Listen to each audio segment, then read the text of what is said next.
there is a reason why on-chain yield can be higher than off-chain yield, which isn't only by the fact that we just print a lot of tokens and we sort of give out them, so the sustainable greed. So you know, and one of them to look at it to look at that is like in TradFi, intermediaries captures part of the yield through opaque rehypothecation, right?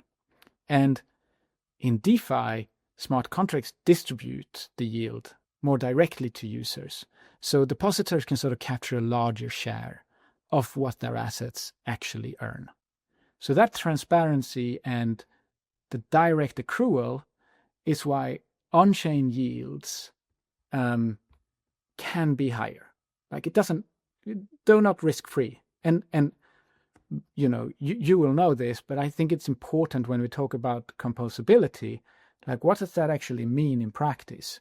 It's that, you know, in DeFi, a tokenized fund unit can basically be reused as collateral in DeFi money markets, enable investors to borrow, you know, a stable coin against their holdings, and they can redeploy that in, you know, maybe in the same fund if it's a low-risk fund to create some leverage, but maybe they can lend out those assets and earn some yield. So they will create this on-chain efficient use of capital that is almost impossible in traditional structure.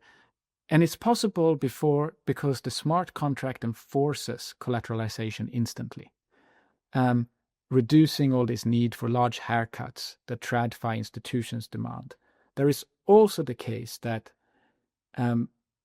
this in TradFi, that's how institutions make money. But on chain, a lot of the value of a network accrues in their native tokens. So they can afford to distribute more of the yields that creation back to us users. And I think this is one of the strongest DeFi unlock arguments.